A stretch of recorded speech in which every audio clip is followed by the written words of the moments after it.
Olá, presidente. Tudo bem com o senhor? Tudo bem, uma satisfação em recebê-la. O senhor pode me acompanhar até aqui? É um prazer acompanhá-la. Ai, ótimo. Eu vou aproveitar e já vou explicar para o senhor mais ou menos como é o programa. Nesse programa nós vamos falar sobre decisões históricas do STJ e também contar as histórias das pessoas que buscaram o Poder Judiciário como último recurso para exercer seus direitos, né? E nesse programa de estreia nós vamos falar justamente sobre uma decisão histórica de sua relatoria.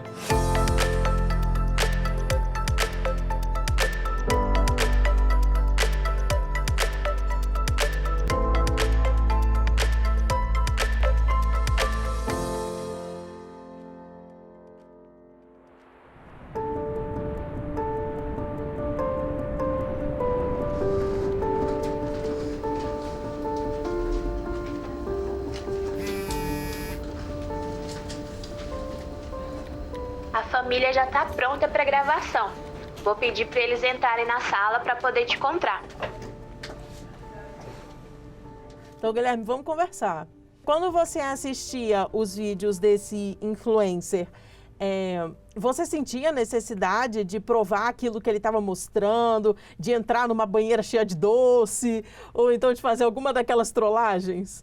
Eu eu sentia a necessidade de fazer aquilo para me provar, tipo, mais dentro do que ele estava fazendo, tipo, para provar para a galera que eu tipo, gostava daquele conteúdo, que eu tipo, queria fazer também, que se ele consegue, eu também consigo. Se ele comeu aquilo, eu também quero comer. Se ele viu o filme, eu também quero ver. Se ele viu a coisa, eu também quero ver. E tinha algum colega seu que, por acaso, não assistia esses vídeos, que ficava meio por fora, ou não? Todo mundo assistia? Na minha escola tinha um grupinho de pessoas que, tipo, odiava esse tipo de vídeo, que achava um vídeo muito, muito estranho.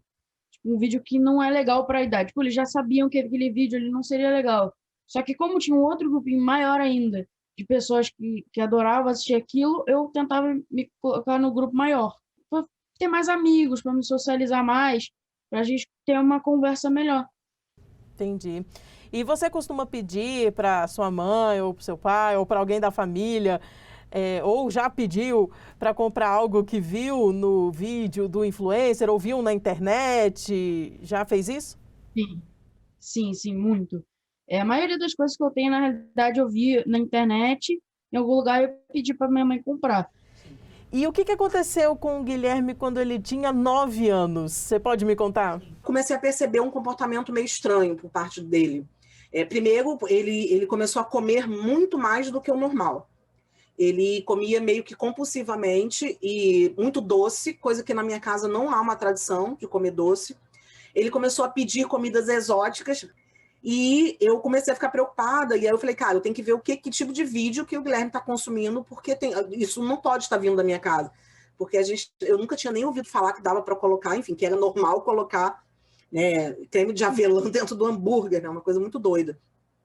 E eu comecei a ver, junto com ele, alguns vídeos de um influenciador que era o que ele mais gostava na época, e encontrei dezenas e dezenas e dezenas de vídeos que eu não gostaria de jeito nenhum que meu filho assistisse. Porque eram vídeos ensinando a fazer trollagens absurdas, né, de roubar a carteira do amigo para gastar R$1.000 em doce. Tinha vários vídeos desses. Tipo, roubei a carteira do meu amigo, o cartão de crédito da minha mãe, comprei R$1.000 em doce.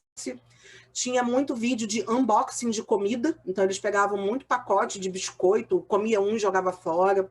Muitas banheiras de coisas esquisitas, de doces em geral. E escrevi um post sobre esse assunto e descobri que aquilo estava viralizando de uma forma louca, assim, os pais muito preocupados. O que a gente acompanhou depois é que esse influenciador que tinha me incomodado muito com seu conteúdo, ele sofreu muito e depois ele acabou tirando 90 vídeos do canal dele. As crianças nessa idade, elas veem os influenciadores como amigos. É como se um amigo tivesse avalizando uma coisa e indicando para ela. Então já vem com uma confiança muito grande naquilo ali que o cara tá vendendo, né? Então, quando ele bota publicidade travestida, na verdade, ele está quebrando a confiança das crianças, porque ele está comercializando um produto que nem as crianças sabem que é vendido. Oi. Durante anos, as crianças foram bombardeadas com propagandas voltadas especificamente para elas, sem qualquer cuidado com o conteúdo ou imagens. Mas teve uma em especial que chamou a atenção. Era preciso juntar 5 embalagens de biscoito recheado ou bolinhos e mais R$ 5 para trocar pelo relógio de um personagem infantil bem conhecido.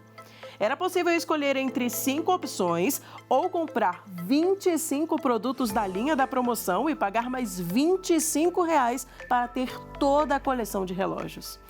Porém, algo que parece inocente em uma criança pode desencadear, por exemplo, desordem alimentar, consumismo e sentimento de inferioridade. O Instituto Alana, uma organização que promove o direito e o desenvolvimento integral da criança, viu quão prejudicial essa e outras propagandas poderiam ser e resolveu agir. O Poder Judiciário foi o último recurso encontrado pela entidade para frear esses abusos cometidos em propagandas. E uma decisão histórica saiu daqui, do Superior Tribunal de Justiça. Quem vai nos ajudar a entender todo o trâmite processual por trás desse julgamento é o Pedro Hartung, advogado e diretor no Instituto Alana, que possui o programa Criança e Consumo.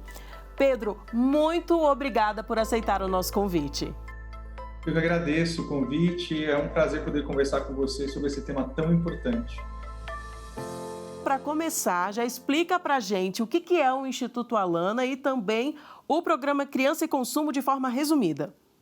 O Alana é uma organização da sociedade civil que tem a missão de honrar a criança, ou seja, promover e proteger os seus direitos em vários programas, projetos e ações, inclusive o programa Criança e Consumo, que tem a missão de refletir sobre o consumismo na infância e debater a questão do direcionamento de publicidade ao público menor de 12 anos de idade, trazendo mecanismos para fiscalização e coibição dessa prática abusiva. E nesse programa, vocês estão sempre monitorando o que passa na internet, TV, nos veículos de comunicação, certo?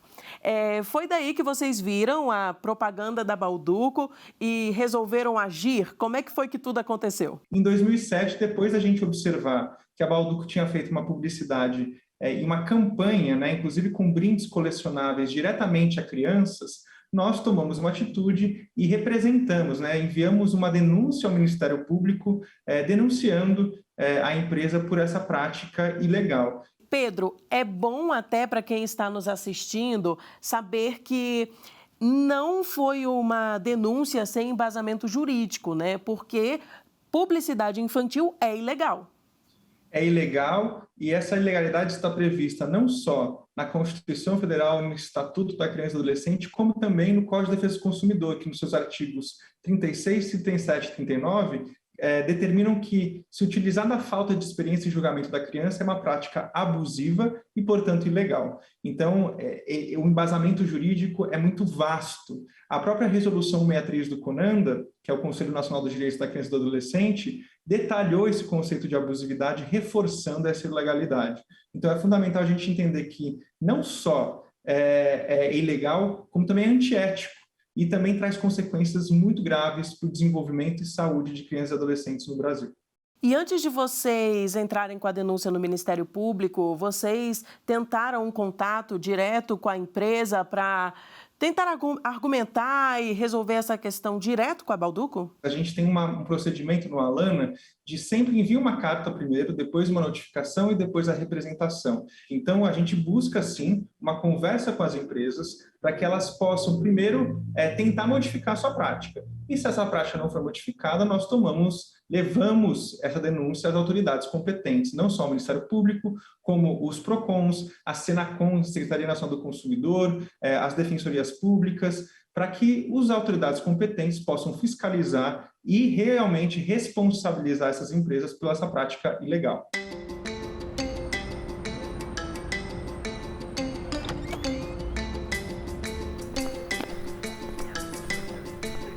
Então vamos começar. Vamos. Como é que foi que tudo se desenrolou? O Instituto Alana provocou vocês e, a partir daí, quais foram os próximos passos? O promotor daquele caso instaurou o inquérito, como eu disse, fez a portaria para delimitar o objeto. E nessa investigação, ele percebeu que não tinha só a abusividade, porque se usava o verbo no imperativo. Você tem que ter, você tem que adquirir, mas também caracterizava uma outra situação proibida pelo Código do Consumidor, que é a venda casada.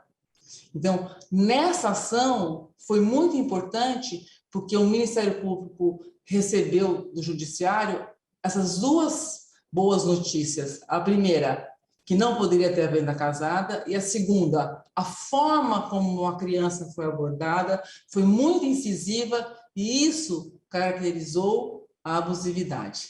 O que é um direito difuso, né, que é o caso dessa ação que a gente está falando, e por que a ação civil pública vem para garantir esse direito? O direito difuso é aquele direito em que você não vê o dono do direito.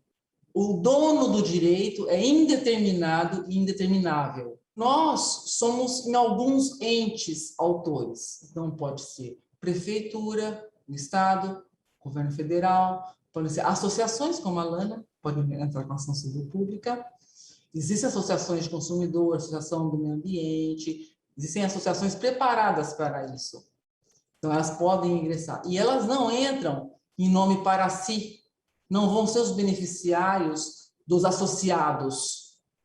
Mas qualquer pessoa que tenha aquele direito lesado, após a sentença, pode habilitar-se o seu direito. Existe uma multa e essa multa vai para algum fundo? Como é que funciona?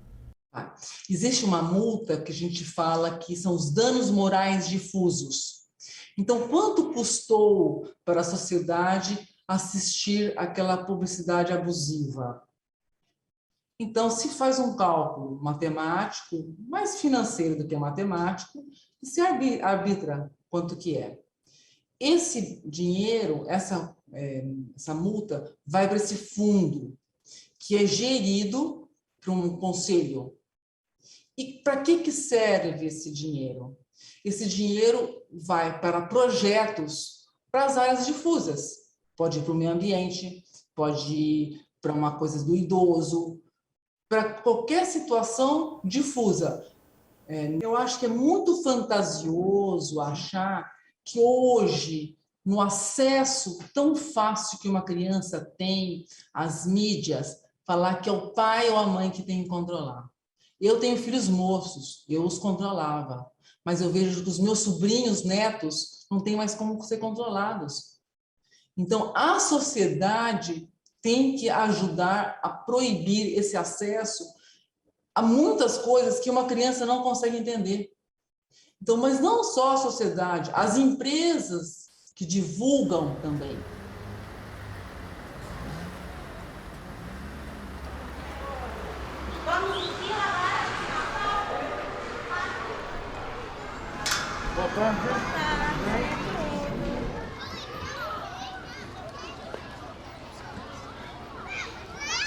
Oi, gente! Oi. Tudo bem com vocês? Sim. Ai, que lindos! De que vocês estão vestidos? Trânsito. Vocês vão ter a Semana do Trânsito, que é uma coisa muito importante também. E hoje a gente vai conversar sobre outra coisa que é muito importante. Além que não é trânsito, é outra coisa. Então hoje a gente vai conversar sobre publicidade infantil. Lembrei da minha prima. Publicidade infantil. O que é publicidade infantil? Vocês sabem o que é propaganda? Todo mundo? Tá, quem quer me explicar o que é propaganda? Eu não. Você não? Quem quer me explicar? Você? Me explica. A propaganda mostra as marcas das lojas ou de algum app, de alguma loja, de algum prédio. De algum prédio, sei lá. De algum mercado. A propaganda pode ser uns brinquedos que tá ficando. Tem pessoa que tem o brinquedo e aí já comprou que tá aparecendo na televisão. Tem filmes que tem o brinquedo. Viu? Vocês então já estão mais ou menos sabendo o que é. Então, publicidade infantil é quando essa propaganda é para as crianças. Por que provocar o Ministério Público e não vocês entrarem direto na justiça, né? Até para quem está assistindo poder entender. Olha, nós acreditamos muito nas instituições do Estado. E cada instituição tem a sua responsabilidade. E o Ministério Público, ele é o custos legis, né, que é aquele que verifica a aplicação da lei. Então, para fortalecer a atuação dessas instituições na defesa e promoção dos direitos da criança, nós optamos em denunciar essas práticas ilegais para os órgãos competentes, apoiando esses órgãos, muitas vezes virando até o que a gente chama de amicus curiae, que é amigo da corte, para subsidiar com informações técnicas, mas trazendo a eles a responsabilidade também de atuar em nome das crianças. Também é importante nós falarmos do impacto da publicidade infantil, não só nas crianças, como também nas famílias. Olha, não tenho dúvida disso. A publicidade infantil, ela não é somente uma ilegalidade, como também traz um impacto no desenvolvimento da criança em temas sociais muito sérios. Primeiro porque se utiliza da falta de experiência da criança para vender um produto ou serviço. E isso traz consequências comportamentais para a criança. Vejam as crianças que muitas vezes os desejos que elas possuem, né, de adquirir brinquedos, etc., não são desejos genuínos, muitas vezes são desejos implantados pela publicidade. Além disso, diversos estudos apontam que a publicidade contribui para problemas sociais seríssimos, como sobrepeso e obesidades infantis. É sério a crise de sobrepeso e obesidade que nós vivemos no mundo inteiro. E o problema não é necessariamente o sobrepeso e a obesidade, mas as outras questões que vêm junto, como, por exemplo, doenças crônicas não transmissíveis, diabetes tipo 2, alguns tipos de câncer. E é fundamental, e o que a OMS diz, o que os maiores especialistas em saúde pública e nutrição apontam, é que para regular, para a gente vencer essa batalha da epidemia de obesidade infantil no mundo, a gente tem que regular a publicidade. Não é justo que, enquanto as famílias estão tentando o tempo inteiro, come verdura, come coisa natural, vem a publicidade de ultraprocessados e de alimentos com alto teor de sal, gordura e açúcar, deseducando. É uma batalha muito injusta. Além disso, toda uma dimensão importante sobre superendividamento. Recentemente, não sei se vocês sabem, o Código de Defesa do Consumidor foi alterado pela discussão do superendividamento. E muito se sabe que as famílias no Brasil se endividam, superendividam, em função de desejos ligados às crianças e essa publicidade infantil. Nós temos pesquisas dos PROCONs apontando isso, né? Por isso, é uma atuação de todos nós, Estado, sociedade, inclusive as empresas e as famílias. É uma responsabilidade compartilhada para lidar com o consumismo na infância e barrar esse tipo de prática ilegal e abusiva.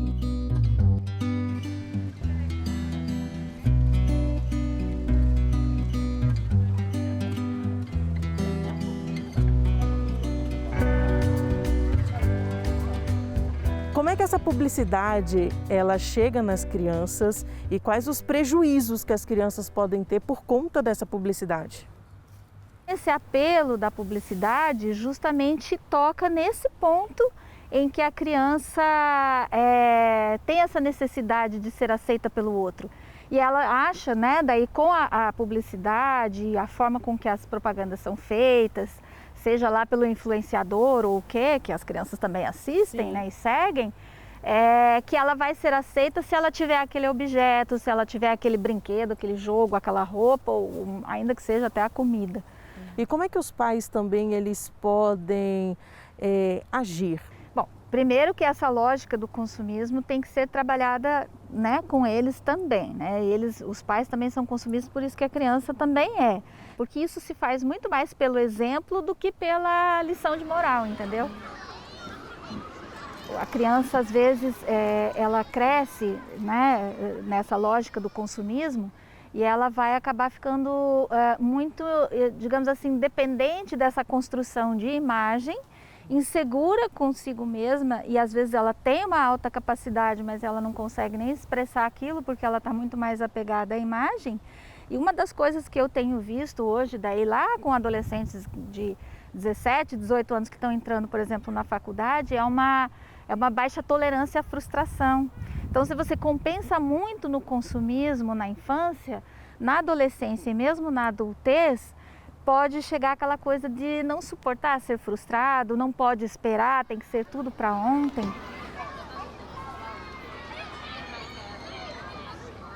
Levanta a mão quem já viu alguma propaganda de brinquedo. Eita, todo mundo já viu. Eu já vi 500. 500 propagandas de brinquedo? Eu vi 2. É, 2. Eu já vi 300. E aí eu queria saber de vocês uma coisa. Quando vocês estão assistindo o programa que vocês gostam na televisão e aparece uma propaganda, incomoda? É chato? Só se ser de brinquedo e aí eu fico curiosa e eu vou ficar querendo. Toda vez que você vê uma propaganda de brinquedo, Eu grito quero. Tipo, daí o Papai Noel escuta, daí ele deixa. ah, é? Olha, isso já aconteceu muitas vezes? Muitas. E por acaso você já chegou a pedir um desses brinquedos para os seus pais? Já. Já? E como é que você fala com eles para pedir o brinquedo? Assim, eu passo na loja, vejo e falo, mãe, pai, eu quero isso daqui, quanto que custa? Daí se tiver dinheiro eles compram. Mas você sabe como pedir para eles poderem te dar o brinquedo? E como é que é? Tem um jeito especial com o olho assim, você pisca, é o quê? Eu sempre faço uma carinha. Uma carinha? Como é que é essa carinha? É uma carinha muito fofa mesmo. Parece um anjinho. É um anjinho, não parece? Eu faço, mãe, deixa. Foi assim que eu ganhei meu bonequinho. Voltando um pouco para o trâmite processual, em primeira instância, a ação civil pública foi julgada improcedente, não é? Qual foi o argumento? O argumento foi, primeiro, que não foi configurada um dos pedidos iniciais, que era a prática de venda casada. Né? Vocês vão poder ver depois que essa promoção era em função de 2 grandes fatos. Primeiro, publicidade infantil dirigida à criança, proibida pelo Código de Defesa do Consumidor, e também a prática da venda casada. Você não tinha como adquirir o reloginho de outra forma, sem ter que consumir os produtos ultraprocessados. Então, esse foi o argumento utilizado na ação, na petição inicial da ação civil pública pelo Ministério Público, na nossa representação também, mas na primeira instância o juízo não entendeu dessa forma e por isso negou a ação civil pública, o que foi revisto pelo Tribunal de Justiça de São Paulo, que por sua vez reverteu a decisão e deu a sentença positiva, o acórdão positivo para o Ministério Público. O caso veio parar aqui no STJ, né, após o recurso da Bauducco, e foi daí que saiu a decisão que podemos dizer que mudou o rumo das coisas, não é? Como até você mesmo diz.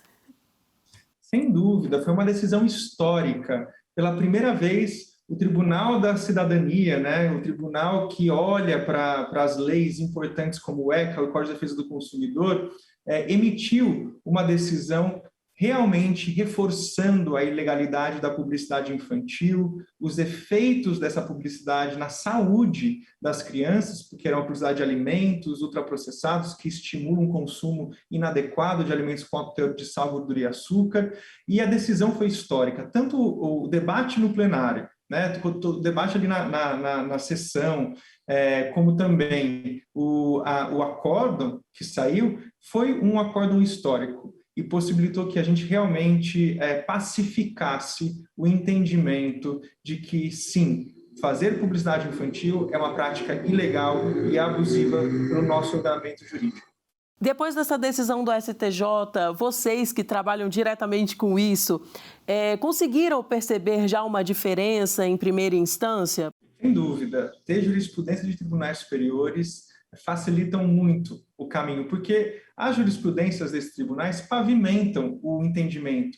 É a função deles, né, na verdade. Os tribunais superiores harmonizar o entendimento de todos os julgadores. O que a gente espera é que os juízes, em primeira e em segunda instância, cumpram essa jurisprudência, entendam dessa mesma forma, para que a gente possa facilitar o fim dessa prática. E aqui é importante ressaltar, ninguém quer o fim da publicidade de um produto ou serviço. É apenas o seu redirecionamento para os adultos, os verdadeiros responsáveis. Esse é um pedido justo, é um pedido ético. Essa decisão, ela mudou os rumos da publicidade infantil. E o senhor lembra quando o senhor fez o seu voto, se deparou com essa decisão? O senhor lembra? Eu me lembro muito bem que se tratava de um processo de venda casada, onde o empresariado buscava influenciar a criança no sentido de adquirir produtos em quantidade. Prática comum que deve ser repudiada. Publicidade considerada abusiva, que se aproveita da ingenuidade das crianças. Em meu voto, que foi acompanhado por unanimidade pelos ministros da segunda turma do STJ, entendi que a hipótese dos autos caracterizava uma publicidade duplamente abusiva. Primeiro, por se tratar de anúncio ou promoção de venda de alimentos direcionada direta ou indiretamente às crianças. Segundo, pela evidente venda casada ilícita em negócio jurídico entre adultos e com a invasão em contexto de marketing que utiliza ou manipula o universo lúdico infantil. O STJ reconheceu, na verdade, a vulnerabilidade das crianças e criou assim um importante precedente para a proteção de seus direitos. E o que mudou com essa decisão?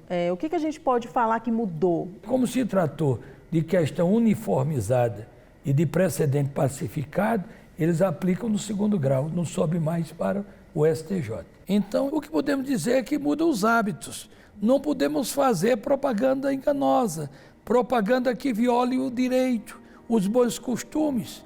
Temos que dar às crianças uma vida saudável, alimentos que possam desenvolver o seu crescimento de acordo com a sua idade, mas, sobretudo, crescimento saudável para o futuro.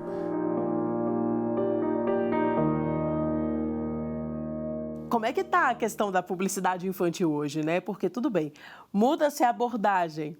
Muitas vezes ela não está ali tão explícita, mas muitas vezes ela está ali.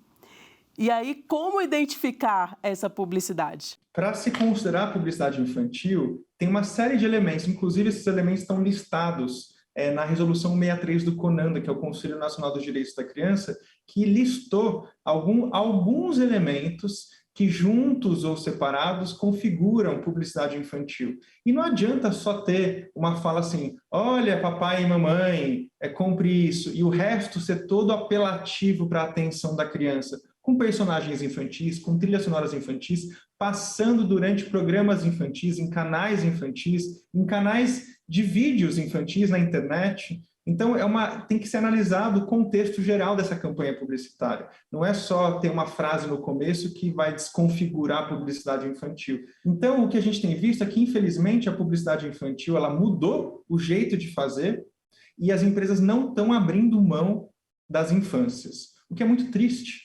Por que a gente precisa vender para a criança para vender um produto? Será que a gente não pode vender para os pais, como muitas empresas estão fazendo? Será que a gente não pode vender brinquedo para os pais, ressaltando as qualidades do produto? Será que a gente não pode vender alimentos para os pais, ressaltando as qualidades desse alimento? E quem fiscaliza a veiculação dessas propagandas? Olha, todas as autoridades competentes para isso, o Ministério Público, Defensorias Públicas, Procon, a própria Senacom aí em Brasília, né, do Sistema da Secretaria Nacional de Defesa do Consumidor, organizações do terceiro setor, existe o ALANA, que trabalha com esse tema diretamente, o IDEC, Instituto de Defesa do Consumidor, enfim, uma série de outras organizações, que a CTBR, né, Mais Saúde, que estão olhando esse fenômeno e coibindo e combatendo, denunciando, para que a gente não tenha mais esse tipo de prática. É muito injusto a gente ter isso na nossa sociedade ainda. É uma prática ultrapassada. Quem não mudar a sua prática vai ficar para trás. Vocês assinaram um termo de compromisso pelo fim da publicidade infantil, não é? Como é que esse termo veio à tona? Como é que foi esse desenrolar aí? A Mercur nunca foi uma empresa assim de ocupar um lugar de um marketing agressivo com relação às crianças. Mas, querendo ou não, a gente fazia algumas ações que eram diretamente ligadas às crianças. Só que a gente se dá conta que isso poderia ser ruim nessa relação, mas a gente poderia estar, sim, influenciando crianças ou conduzindo crianças a escolher a marca Mercur. E quando a gente se dá conta disso, a gente para de novo, olha para as nossas ações e pensa assim, não, realmente, né, as crianças até 12 anos precisam um olhar que tem mais relação com a sua família, com os seus professores e não diretamente com uma indústria, né? Foi aí que surgiu o guia, né, de relacionamento com o público infantil na Mercur. E esse guia, então, a gente acabou compartilhando com o Instituto Alana, né, solicitando deles um olhar atento, criterioso, né, se esse guia fazia algum sentido para a gente ter, né, enquanto empresa. Ele foi criado basicamente para a gente entender a Mercur, de como a gente se relaciona com o público infantil, e também de como a Mercur se relaciona com os seus serviços, com as pessoas que prestam algum serviço, né? Essa assinatura que a gente fez, né, esse compromisso firmado, ele só visa cada vez mais, né, reforçar a nossa convicção, né? Mesmo que a gente possa se dar conta que daqui a pouco a gente fez algo que não devia ter feito, né? Mas ele serve como um norte, né? Dá para divulgar e ter bons resultados sem publicidade voltada para as crianças? A gente quer entregar outras coisas para as pessoas e não só produtos, né? Então, quando a gente aposta nisso, a gente está apostando e acreditando no que a gente faz. E também na relação com os nossos parceiros. Então, a gente quer entregar reflexões para as pessoas, a gente quer fazer com que as pessoas parem e pensem na vida que estão levando, nas necessidades que elas realmente têm. Então, a gente entende que entregar e conectar pessoas cada vez mais às causas que a Mercur defende, esse é um grande resultado para a Mercur. Alguém já viu alguma propaganda de doce? Já? Ixi, agora eu quero ver, hein? E quem que ficou com vontade de comer o doce ali da propaganda? Eu amo doce! Nunca vi. Você, quando vê um doce num vídeo, você fica querendo muito comer? Sim, mas eu já vi um negócio que tinha vários doces, que era uma competição de doces. E aí você viu essa competição de doces e aí? Aí eu achei legal, queria comer. O que vocês veem nos vídeos vocês querem ter? Sim. Você não, mas vocês sim. Você não, Sofia. Carlos Eduardo e Lara sim. Você, Arthur, o que você vê nos vídeos você quer ter? Eu quero ter. Ah, você já tem. Vocês acham que publicidade infantil é uma coisa boa? Sim! Por quê? Porque a gente vê muitas coisas interessantes, vê coisas de criança que a gente gosta, a gente acha interessante. Se alguém se sentir lesado por conta de uma publicidade que viu ou na internet ou na televisão, qual caminho que essa pessoa pode tomar para poder denunciar essa publicidade?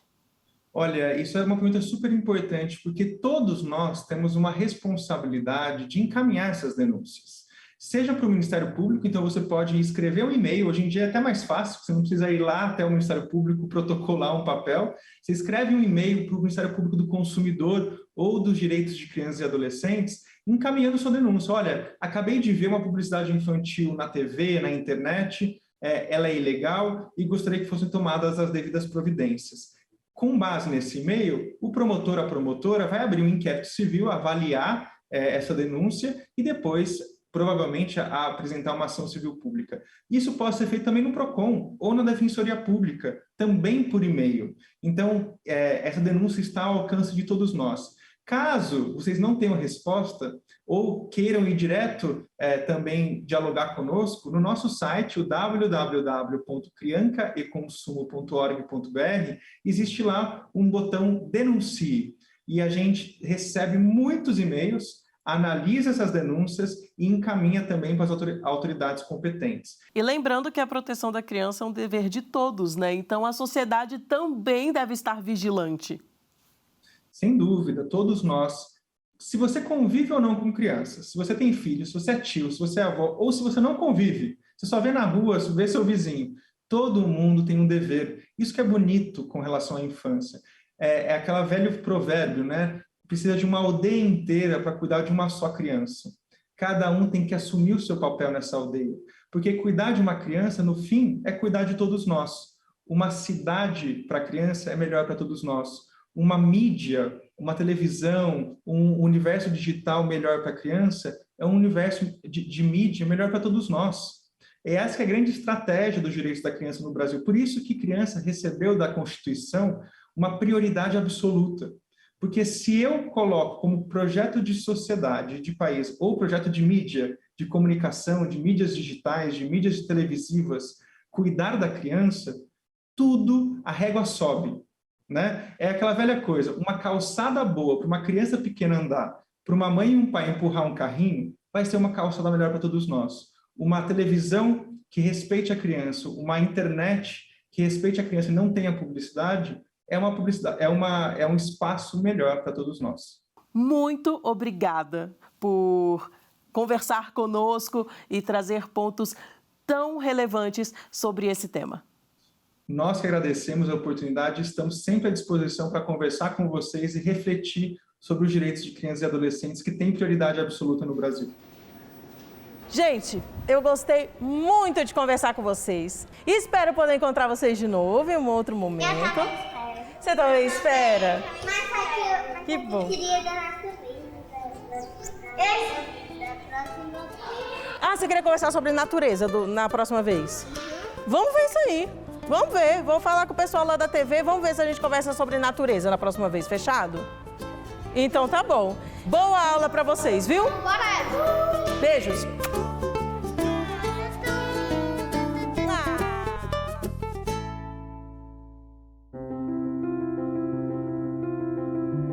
Tudo que venha prejudicar socialmente, mentalmente, na parte alimentar a criança, deve ser repugnado pela sociedade. Todos nós devemos trabalhar pelas nossas crianças, pela formação dos nossos jovens, vendendo produtos saudáveis, porque sabemos que a saúde é o bem-estar físico, mental e social. E a criança é a base do crescimento de uma sociedade. Ensina a criança o caminho que ela deve andar. Quando ela ficar grande, não se desviará. E compete ao pai e à mãe orientar essas crianças. Juntos, pelo mundo mais humano, fraterno, ensinando a criança, desde pequenina, o caminho do bem, o caminho da vida, o caminho da igualdade.